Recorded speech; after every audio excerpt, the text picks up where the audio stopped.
You know, these accidents, they are jeopardizing my success. Jeopardizing? No. Now look at this place. Come on.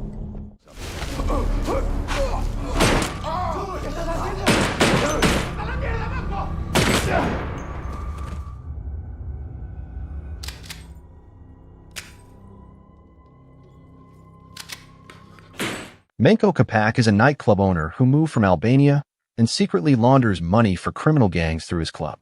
Business is thriving, and he enjoys a comfortable life with his much younger girlfriend, Sunny.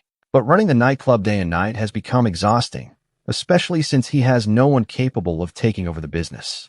One day, Menko suffers a heart attack and is rushed to the hospital. The doctor warns him that unless he reduces his stress, he may not live much longer. Having spent most of his life surrounded by crime and danger, Menko brushes off the warning at first. However, Sunny encourages him to sell the nightclub and start a quieter life together. For the first time, Menko begins to seriously consider walking away from everything.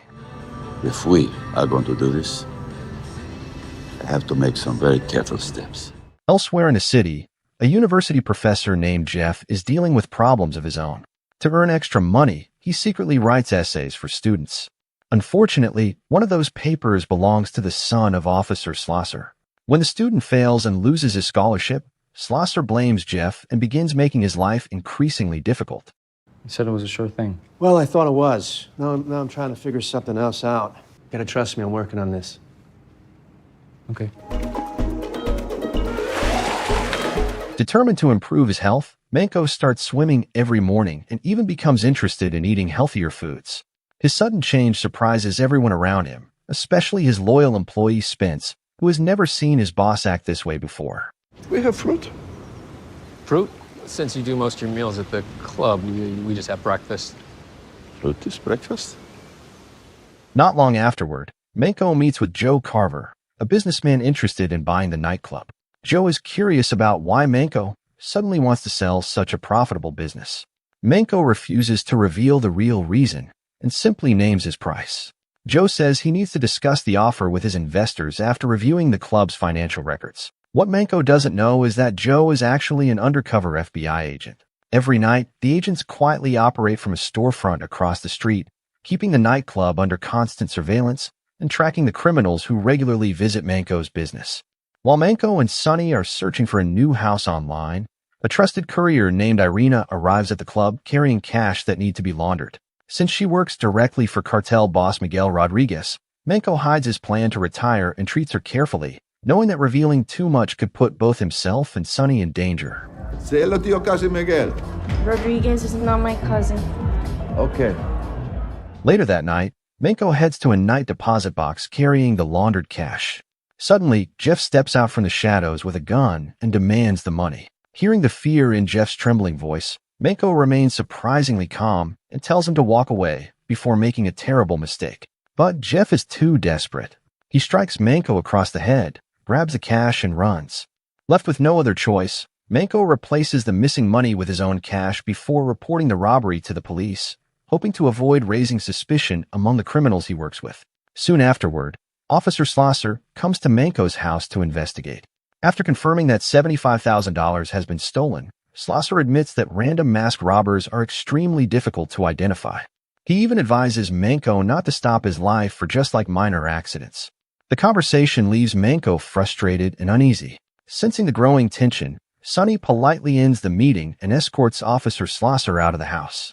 Back at the university, Jeff prepares to hand over the stolen money to Officer Schlosser. Before meeting him, however, he secretly keeps $10,000 for himself. At the bank, he nervously chooses a cheerful teller named Carrie instead of a stricter one, believing she will ask fewer questions. Instead, he makes the worst possible choice. The moment Jeff asks her to deposit exactly $9,999, Carrie immediately becomes suspicious. She carefully makes sure the security cameras capture his face before quietly writing her phone number on the receipt, telling him to meet her that evening. Confused and uneasy, Jeff leaves the bank before meeting Schlosser and handing over the rest of the stolen money. Even then, Schlosser is still not satisfied and orders Jeff to keep stealing until all of his son's university expenses are covered. I want you to hit him again. That's not fair.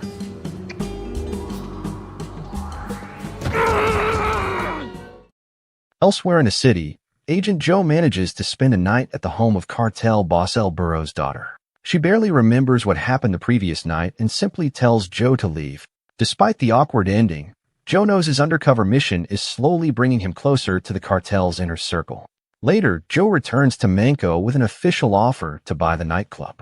The price is far lower than Manco expected. Furious, Manco immediately rejects the offer and tells Joe not to waste his time.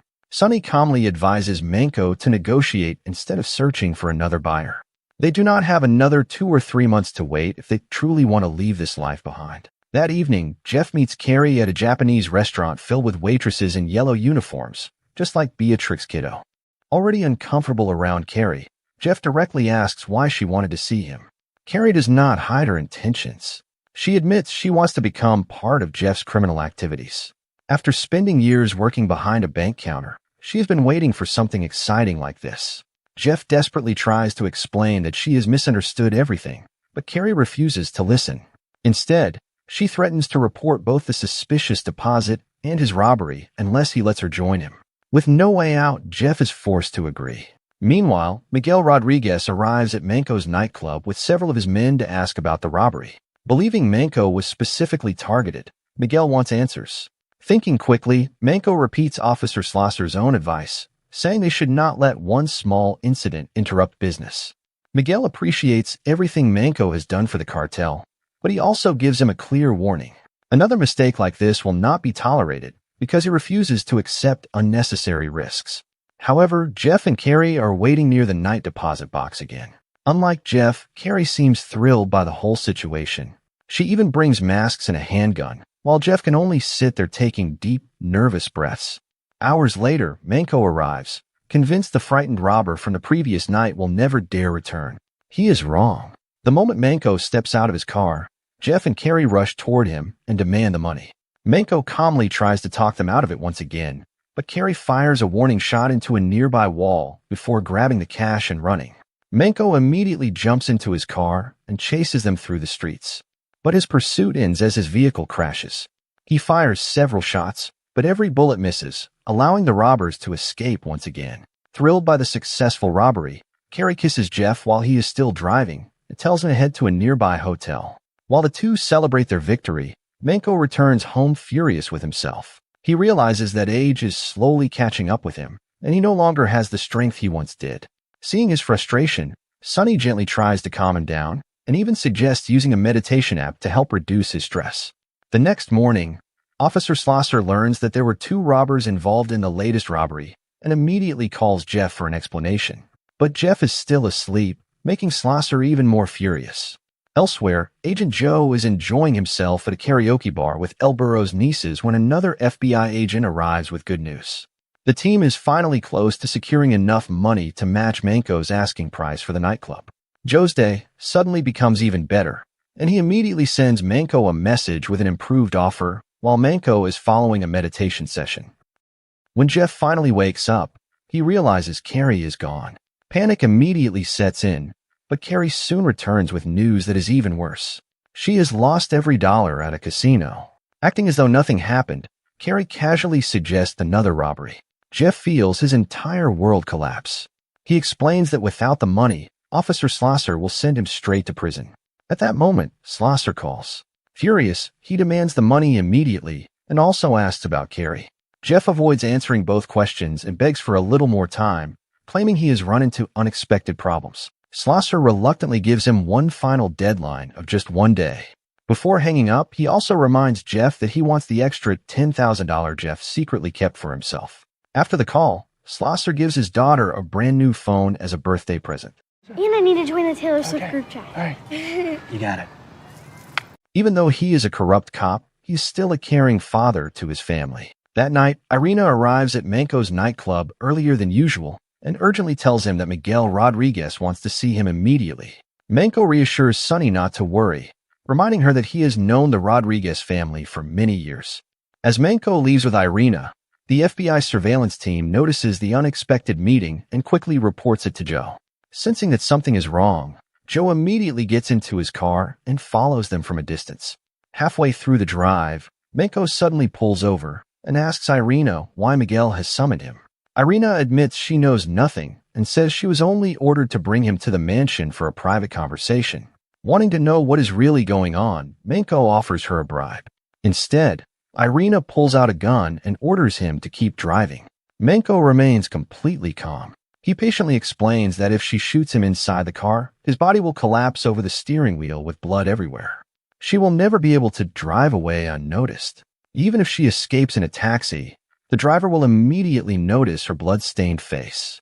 And if the police arrest her, Miguel himself will silence her because she knows far too much about the cartel's money laundering operation. Realizing every word is true, Irina slowly lowers the gun. She finally admits that Miguel only wants to speak somewhere quieter than the nightclub. Satisfied for the moment, Menko continues driving to Miguel's mansion. Once there, Miguel begins the meeting with a series of subtle threats. He remarks that a true leader should always know everything happening around him, and even boast about how much money his bodyguards have earned by making troublesome people disappear. Then he finally asks the real question.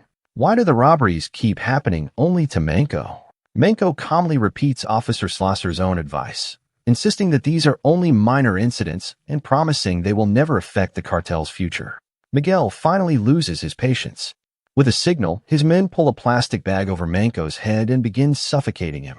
Just then, Joe throws a rock through the mansion window, creating confusion among everyone inside.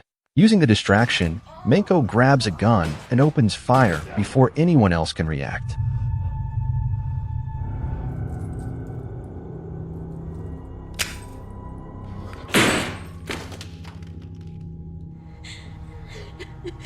Terrified, Irina begs Menko to spare her life. After making sure she will never reveal what happened inside the mansion, he decides to let her walk away alive. He searches for whoever threw the rock, but finds no one. With no time to waste, he sets Miguel's mansion on fire before driving away. Back at the nightclub, tension quickly rises between Sonny and Spence. Believing Menko has been killed, Spence panics and tries to take the money for himself before the cartel arrives. Sonny calmly tries to reason with him while slowly moving toward the desk where a gun is hidden. Before she can reach it, Spence grabs the gun first and forces her to tape herself to the chair. Outside the club, Carrie grows tired of waiting. She convinces Jeff that instead of robbing Menko on the street again, they should rob the nightclub itself. Running out of patience, Jeff reluctantly agrees. The two storm inside, with Carrie firing warning shots to clear a path. Hearing the gunfire, Spence assumes the cartel has arrived. As he turns, Sonny sprays pepper spray into his eyes and tries to free herself. Blind and panicked, Spence fires wildly, but misses. Carrie instinctively fires back, killing him. Carrie freezes in shock. She never intended to kill anyone. Jeff quickly grabs both her and the stolen money before dragging her out of the club. They manage to escape in the car, but Carrie is overwhelmed with guilt. Calling it blood money, she begins throwing cash out of the window, one after another. As Jeff desperately tries to stop her, he loses control of the vehicle. The car skids off the road, killing Jeff instantly. Carrie stumbles out just before the car explodes. Still in shock, she slowly climbs back to the road, only to find a bear searching for food nearby. Fortunately, the animal simply walks away, sparing her life. Not long afterward, she is arrested by the police. During questioning, she confesses everything, including Officer Schlosser's blackmail and the robberies he forced Jeff to commit. Meanwhile, back at the nightclub, Sonny sits hopelessly after being questioned by police until Menko suddenly calls. Unaware of everything that has happened, Menko tells her to meet him at a private airfield with Spence so they can leave the country immediately before hanging up. Desperate for the missing money, Schlosser secretly follows Sonny to the airfield. At the same time, Agent Joe quietly follows Menko. Not long after Menko and Sonny reunite, Schlosser appears and points his gun at them. He accuses them of trying to flee after the nightclub shooting and demands money in exchange for letting them go. Just as the situation is about to spiral out of control, Joe arrives and once again orders Schlosser to drop his weapon. Joe exposes Schlosser's role in organizing the robberies, and a shootout erupts between them. As Schlosser becomes distracted, Menko strikes him from behind and forces the weapon to fire on himself. More officers soon arrive and temporarily detain Menko and Sonny for questioning. Later, Joe meets Menko with a stack of investigation files. He asks whether Menko knows Miguel's mysterious boss, El Burro. Manco honestly admits that he has never met El Burro personally, but everyone in California knows Miguel Rodriguez. Satisfied with the answer, Joe hands Manco and Sonny their passports. He explains that the FBI wanted the nightclub to control the money flow and get closer to the cartel's leadership. Manco worries that the cartel may still come after him. Joe calmly reassures him. Tomorrow's newspapers will report that Slosser killed Miguel and then took his own life at the airfield. With both Miguel and Slosser gone, the case will effectively come to an end. Finally free from the criminal world, Manco transfers ownership of the nightclub and leaves the country with Sonny, ready to begin a quieter and more peaceful life together. Thank you for watching. I hope you enjoyed this recap, and I'll see you in the next one.